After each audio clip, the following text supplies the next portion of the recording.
ओम नमः शिवाय। नमस्कार दोस्तों, स्वागत है आप सभी का आपके अपने यूट्यूब चैनल खुशहाल जिंदगी में।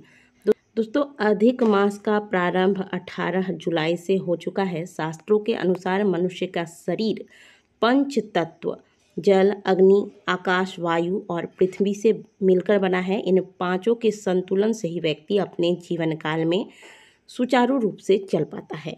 धर्म ग्रंथों में बताया गया है कि अधिक मास की पूजा पाठ, चिंतन, मनन, ध्यान आदि करने से इन पांचों का संतुलन बनता है, जिससे व्यक्ति भौतिक सुख और उन्नति प्राप्त करता है।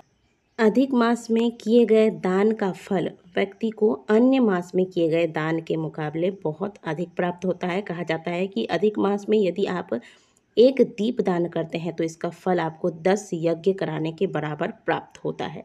तो अधिक मास में दीप दान का विशेष महत्व है। शास्त्रों की माने तो इस पूरे महीने में भगवान विष्णु के समक्ष अखंड ज्योत जलाई जाती है, अखंड दीप दान किया जाता है।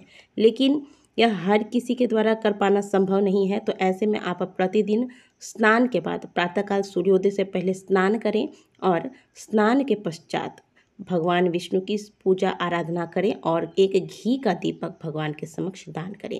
घी के अलावा आप काले तिल के तेल का दीपक भी भगवान के समक्ष जला सकते हैं। दीप दान के अलावा भी कुछ विशेष दान हैं जो अधिक मास में किए जाते हैं, जिनमें से एक है 33 मालपुए का दान। पूरे अधिक मास में आप चाहे कोई सी भी तिथि ले लें, यह आपके ऊपर निर्भर करता है। आप किसी भी एक तिथि पर आप अधिक मास के अंतर्गत 33 मालपुए का दान अवश्य कीजिएगा। इससे अमोघ फलों की प्राप्ति होती है। खास करके पितृ प्रसन्न होते हैं, और जिस व्यक्ति पर पितृ प्रसन्न होते हैं उन पर देवी देवताओं की कृपा तो स्वतः बनी रहती है। मालपुए का दान करने के पीछे वजह यह है, 33 मालपुए ही दान क्यों किए जाते हैं, इसके पीछे भी शास्त्र कहते हैं कि मालपुए में जितने छिद्र पड़ते हैं उतने नरकों में जाने से हमारे पितृ बच जाते हैं, उतने नरकों की पीड़ा हमारे पितरों को नहीं झेलनी पड़ती, नहीं सहनी पड़ती, और इससे पितृ प्रसन्न होते हैं। पितरों को इससे शांति मिलती है, मोक्ष की प्राप्ति होती है। इसीलिए कहा जाता है कि मालपुए का दान पूरे अधिक मास में आप किसी भी दिन अवश्य करें। अब आप कहेंगे कि 33 मालपुए ही क्यों दान किए जाते हैं, 31 या फिर 21, 51 ऐसे क्यों नहीं? तो 30 दिन के 30 मालपुए हो गए, पूरे महीने के 30 दिन के 30 मालपुए। इसके अलावा 3 मालपुए हमें 3 प्रकार के दोषों से बचाने के लिए दान करने हैं। पहला मालपुआ, अगर आपने गलती से या फिर किसी भी वजह से, क्योंकि आज का समय थोड़ा बदल चुका है, तो आपने अगर बेटी या बहन के घर का अन्न खा लिया, व्याहता बेटी है या बहन है उसके घर का अनाज खा लिया है आपने, तो इस दोष से बचने के लिए एक मालपुआ। दूसरा मालपुआ, यदि आपने किसी गुरु या फिर किसी ब्राह्मण के घर का अनाज खा लिया है, उनके घर का भोजन किया है, तो उससे बचने के लिए दूसरे नंबर का मालपुआ। और तीसरे नंबर का मालपुआ, जब हम किसी के घर में सूतक में, देखिए सूतक मतलब यहाँ किसी का मरण हुआ हो और बच्चा जन्म लेने के बाद कहीं जब बच्चा जन्म लेता है वहाँ अगर आपने जाके कुछ खा लिया हो तो उसका भी आपको दोष लग सकता है। इन दोषों से बचने के लिए ये तीसरे नंबर का मालपुआ होता है। तो पूरे महीने के 30 और ये 3 दोषों से बचाने के लिए 3 मालपुए, तो कुल 33 मालपुए का दान पूरे अधिक मास में किसी भी एक दिन आपको अवश्य करना है। इससे आपके पितृ प्रसन्न होंगे, उनको मोक्ष की प्राप्ति होगी और आपके ये 3 प्रकार के दोष समाप्त होंगे। अब दूसरा जो उपाय है वो भी मालपुए के दान से ही संबंधित है। विष्णु पुराण की कथा कहती है कि अधिक मास में जब आप 33 मालपुए का दान करते हैं, तो जो 33 आप मालपुए बनाते हैं उनमें से आप जैसे गिन रहे हो, तो 26 नंबर का जो मालपुआ है, 26वें नंबर का मालपुआ जब आप गिन के रख रहे हो, तो उसके ऊपर वैजंती की माला, वैजंती की माला अपने आप में बहुत ही पवित्र है और बहुत ही गुणकारी है।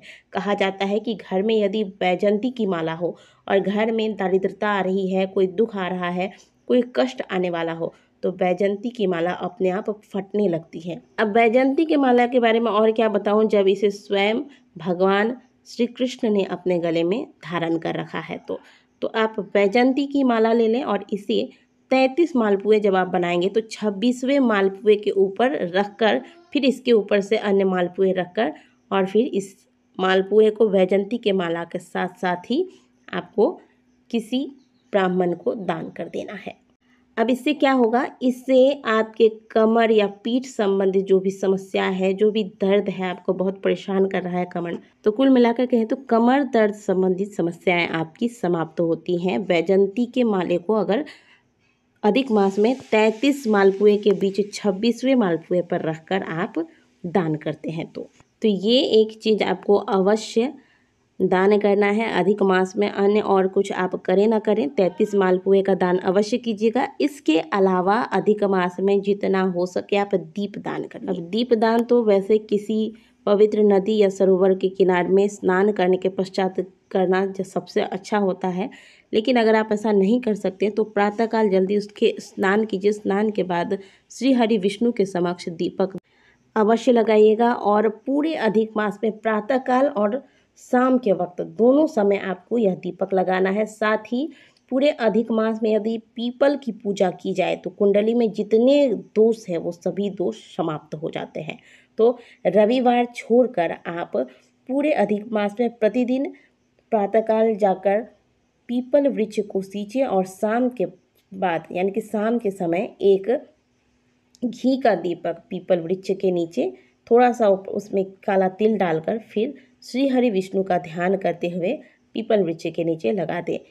घर के आसपास यदि भगवान विष्णु का कोई मंदिर है और श्रावण महीना चल रहा है, आपके घर के आसपास यदि शिवालय है तो इन स्थानों पर भी जाकर आप दीपदान कर सकते हैं। इसके अलावा पूरे महीने में आप केले का दान अवश्य कीजिएगा और हो सके तो केले का सेवन भी अवश्य कीजिए। अधिक मास में प्रतिदिन रविवार छोड़कर जब आप तुलसी जी के समक्ष दीपक लगाते हैं तो इस दीपक में आप लौंग या फिर काली मिर्च डालकर फिर जलाते हैं अगर, तो इससे घर की रक्षा होती है, घर में आने वाली समस्त प्रकार की बाधाएं समाप्त होती हैं। तो नियम बना लीजिए कि प्रत्येक दिन जो आप तुलसी जी के समक्ष दीपक लगाते हैं उसमें एक जोड़ा लौंग या एक जोड़ा काली मिर्च डालकर, आप चाहें तो दोनों चीज़ें डाल सकते हैं, आप चाहें तो कोई एक ही चीज़ डालकर फिर यह दीपक तुलसी जी के समक्ष लगाएं। तो आशा करते हैं कि इन दानों को करके आप अधिक मास का ज़्यादा से ज़्यादा लाभ उठाएंगे। वीडियो अगर अच्छी लगी है तो वीडियो को लाइक कीजिएगा, कमेंट बॉक्स में हर हर महादेव अवश्य लिखिएगा।